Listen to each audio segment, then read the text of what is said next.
Hello दोस्तों, स्वागत है आप सभी का जीके पीवाईक्यू सीरीज़ के इस नए वीडियो में। दोस्तों, आज की इस वीडियो में हम एसएससी और रेलवे के पीवाईक्यूज प्लस एक्सपेक्टेड क्वेश्चंस को डिस्कस करेंगे। इससे पहले के सारे वीडियोस आप प्लेलिस्ट में जाकर देख सकते हैं। इस पीवाईक्यू सीरीज़ की इम्पॉर्टेंट बात यह है कि इसमें हम सारे क्वेश्चंस को टॉपिक वाइज डिस्कस करेंगे। अगर आप एसएससी का प्रिपरेशन कर रहे होंगे तो साथ में आप रेलवे के भी उस टॉपिक का पीवाईक्यूज लगाएंगे, इससे वो टॉपिक आपका स्ट्रांग होगा। सेम अगर आप रेलवे की तैयारी कर रहे हैं तो एसएससी के पीवाईक्यूज लगाने से आपका टॉपिक स्ट्रांग हो जाएगा। इवन आप किसी भी कंपटीशन एग्ज़ाम की तैयारी कर रहे हैं जिसमें ये टॉपिक पूछा जाता है तो इस वीडियो से आपकी हेल्प ज़रूर होगी। तो चलिए वीडियो को स्टार्ट करते हैं। ऐतरेय उपनिषद डैश के ऐतरेय आरण्यक की दूसरी पुस्तक के चौथे, पाँचवें और छठे अध्याय से संबंधित है और इसे सबसे पुराना उपनिषद माना जाता है। इसका आंसर हो जाएगा ऑप्शन नंबर ए, ऋग्वेद। इससे रिलेटेड फैक्ट आपको याद रखने हैं। ऋग्वेद 10 मंडल, 1028 सूक्त और लगभग 10,600 ऋचाएँ, लगभग में ये आपको याद रखना है। इस वेद के ऋचाओं के पढ़ने वाले ऋषि को होत्री कहते हैं। इस वेद से आर्यों के राजनीतिक प्रणाली एवं इतिहास के बारे में जानकारी मिलती है। वीडियो के प्लेलिस्ट में आप जाके देखिए कि कितने बार इन क्वेश्चन को डिस्कस किए हैं। मैं इतने बार इस क्वेश्चन को डिस्कस कर दूंगा जिससे वीडियो को देखते देखते ही आपको सारे फैक्ट याद हो जाएंगे। तो वीडियो आपको अच्छा लगता है तो वीडियो को लाइक और चैनल को सब्सक्राइब ज़रूर कीजिएगा। नेक्स्ट क्वेश्चन, ऋग्वेद 4 वेदों में से पवित्रतम वेद है जिसमें 10,600 ऋचाओं के डैश सूक्तों के 10 अध्याय, जिन्हें मंडल कहा जाता है, शामिल है। इसका आंसर हो जाएगा ऑप्शन नंबर ए, 1028 मंडल है। इससे रिलेटेड फैक्ट आपको याद रखने हैं। ऋग्वेद सबसे प्राचीन और अथर्ववेद सबसे नवीन है। 10 भागों में बांटा गया जिसे मंडल कहा जाता है। 10,600 अप्रॉक्स ऋचाएँ हैं और 1028 सूक्तों का संग्रह है। प्रमुख देवता इसमें इंद्र है। प्रसिद्ध गायत्री मंत्र का उल्लेख तीसरे मंडल में है और 9वें मंडल में देवता सोम का उल्लेख है, ये आपको याद रखना है। नेक्स्ट, प्रारंभिक हिंदू दर्शन में जीवन के कितने चरण निर्धारित किए गए हैं? इसका आंसर हो जाएगा ऑप्शन नंबर सी, 4। कौन कौन से चरण है भाई? पहला है ब्रह्मचर्य, दूसरा गृहस्थ, तीसरा वानप्रस्थ, चौथा संन्यास, ये आपको याद रखना है। नेक्स्ट, चारों वेदों में से किस वेद को यज्ञ सूत्रों के वेद के रूप में जाना जाता है, जिसमें सामान्य उद्देश्य के लिए इच्छित छंदों के साथ साथ विभिन्न संस्कारों के लिए अपनाए जाने वाले गद्य सूत्र भी शामिल हैं? इसका आंसर हो जाएगा ऑप्शन नंबर सी, यजुर्वेद। अब देखो, चारों वेदों में यजुर्वेद को यज्ञ सूत्रों के वेद, यजुर्वेद में यजुर का अर्थ बलिदान होता है, ये आपको याद रखना है, ठीक है। सामवेद रिलेटेड है संगीत से, ये आपको याद रखना है, और अथर्ववेद रिलेटेड है टोना जादू से। नेक्स्ट, उपनिषद में उप शब्द क्या दर्शाता है? इसका आंसर हो जाएगा ऑप्शन नंबर बी, निकटता। उपनिषद सामान्यतः वेदांत कहलाते हैं। ये दार्शनिक ग्रंथ है। भारतीय दर्शन के कुछ प्रमुख उपनिषद कौन कौन से हैं? बृहदारण्यक, छांदोग्य, ऐतरेय, कौशितकी, मैत्रायणी, ये सब आपको याद रखना है। नेक्स्ट, ऋग्वेदों के स्त्रोतों को डैश के रूप में जाना जाता है? इसका आंसर हो जाएगा ऑप्शन नंबर ए, सूक्त।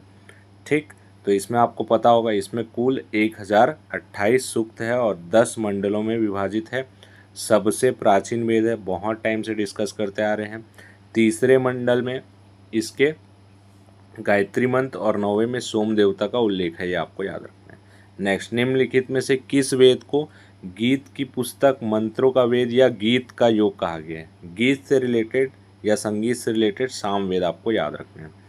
ठीक, इसमें कुल मंत्रों की संख्या 1869 है। इनमें 1474 मंत्र ऋग्वेद से लिए गए हैं। इसी कारण सामवेद को ऋग्वेद से अभिन्न माना जाता है। यह पद्य में है तथा सूर्य देवता को समर्पित है, ये फैक्ट आपको याद रखना है। नेक्स्ट, सबसे पुराना वेद डैश है? ये तो आंसर आपको पता होगा, इसका आंसर हो जाएगा ऑप्शन नंबर डी, ऋग्वेद। इससे रिलेटेड फिर से वही फैक्ट बार बार आएगा। इसमें 10 मंडल है, 1028 सूक्त है एवं 10,600 ऋचाएँ अप्रॉक्स आपको याद रखना है। इस ऋचाओं के पढ़ने वाले पुरोहित को होत्री कहते हैं।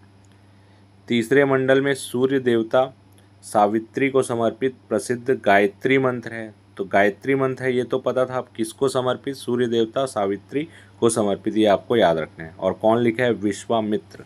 ठीक, 9वें मंडल में देवता सोम का उल्लेख है। ऐसे ही फैक्ट इतने बार रिपीट कर लेंगे कि आपके दिमाग में ये बैठ जाएगा। नेक्स्ट क्वेश्चन, वेदों का इनमें से कौन सा अंग जटिल शब्दों के अर्थ एवं व्याख्या के लिए प्रसिद्ध है? इसका आंसर हो जाएगा ऑप्शन नंबर डी। ठीक, वेदों के अंग को वेदांग कहा जाए। वेदांगों की संख्या कितनी है? 6। ये भी क्वेश्चन पूछा गया। कौन कौन सा है ये नाम आपको एग्जैक्ट याद रखना चाहिए। तो पहले शिक्षा, व्याकरण, निरुक्त, छंद, ज्योतिष और कल्प, ये वेदांग की 6 संख्या है। इनमें से वेदों का अंग निरुक्त जटिल शब्दों के अर्थ एवं व्याख्या के लिए प्रसिद्ध है।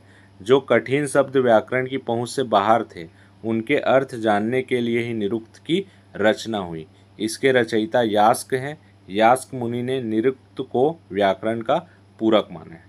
ठीक, नेक्स्ट क्वेश्चन, भारत का राष्ट्रीय आदर्श वाक्य सत्यमेव जयते अर्थात सत्य की हमेशा जीत होती है किस प्राचीन भारतीय शास्त्र से उद्भूत एक मंत्र है? इसका आंसर हो जाएगा ऑप्शन नंबर बी, मुंडकोपनिषद।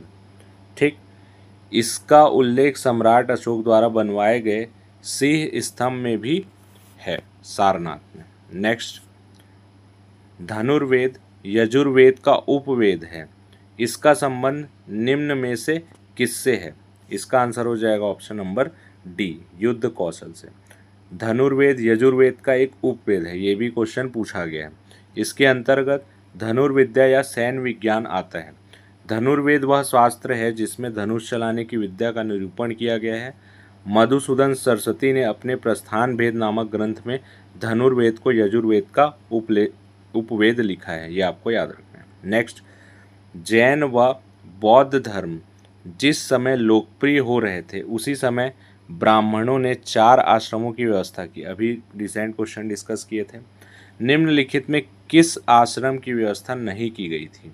ठीक है, देखो अभी तक जो क्वेश्चन डिस्कस कर रहे थे वो रेलवे वाले थे। अब जो हम लोग क्वेश्चन डिस्कस करेंगे वो एसएससी के क्वेश्चंस होंगे। तो इससे दोनों स्टूडेंट को फ़ायदा होगा। जो एसएससी वाले हैं उनको रेलवे के क्वेश्चन एक्स्ट्रा मिल जाएंगे, तो वो टॉपिक और आपका स्ट्रांग हो जाएगा। इसका आंसर है ऑप्शन नंबर ए, परमार्थ जैसा कोई भी यहाँ पे आश्रम नहीं है। ठीक, तो कौन कौन से हैं? ब्रह्मचर्य, गृहस्थ, वानप्रस्थ और संन्यास। पुरुषों को आश्रम के चरणों का पालन करने की अनुमति थी, ये भी आपको याद रखना है। महिलाओं को वेदों का अध्ययन करने की अनुमति नहीं थी, फैक्ट के फॉर्म में पूछा गया है। और उन्हें अपने पतियों द्वारा चुने हुए आश्रमों का पालन करना पड़ता था। नेक्स्ट, संस्कृत भाषा डैश भाषा परिवार का हिस्सा है। इसका आंसर हो जाएगा ऑप्शन नंबर ए, भारत यूरोपीय। इसमें संस्कृत, असमिया, गुजराती, हिंदी, कश्मीरी और सिंधी शामिल है। नेक्स्ट क्वेश्चन, पारंपरिक हिंदू धर्म के भारतीय साहित्य में कितने वेद है? इसका आंसर हो जाएगा ऑप्शन नंबर बी, 4 वेद। वेदों के प्रकार कौन कौन से हैं? ऋग्वेद, सामवेद, यजुर्वेद और अथर्ववेद। प्रत्येक वेद के 4 उपखंड हैं। संहिता जिसमें मंत्र और आशीर्वाद के बारे में बताया गया है। आरण्यक अनुष्ठान, समारोह, बलिदान और प्रतीकात्मक बलिदान पर पाठ है। ब्राह्मण अनुष्ठान, समारोह और बलिदान पर टिप्पणी है। और उपनिषद ध्यान, दर्शन और आध्यात्मिक ज्ञान पर चर्चा करने वाले ग्रंथ हैं। सबसे पुराना ग्रंथ वेद कौन सा है? ऋग्वेद। सबसे नया अथर्ववेद। अथर्ववेद में जादू टोना के बारे में बताया गया है। यजुर्वेद यज्ञ से रिलेटेड है। सामवेद संगीत से रिलेटेड है। ये आपको छोटे छोटे फैक्ट्स याद रखने हैं। नेक्स्ट, कुल कितने वेदांग हैं? देखो ये क्वेश्चन पूछ सकता है बोला था और पूछा ही हुआ है एसएससी में। इसका आंसर हो जाएगा ऑप्शन नंबर बी, 6। कौन कौन से हैं भाई? शिक्षा, कल्प, व्याकरण, छंद, निरुक्त और ज्योतिष। ये नाम आपको भी याद रखने हैं। कौन सा वेदांग नहीं है ये भी क्वेश्चन पूछ सकता है। नेक्स्ट, आर्य ग्रंथों की भाषा कौन सी थी? इसका आंसर हो जाएगा option number D, Sanskrit Bharat में बोली जाने वाली पहली भाषा थी। अर्धमागधी प्राकृत एवं मध्य इंडो आर्यन भाषा थी।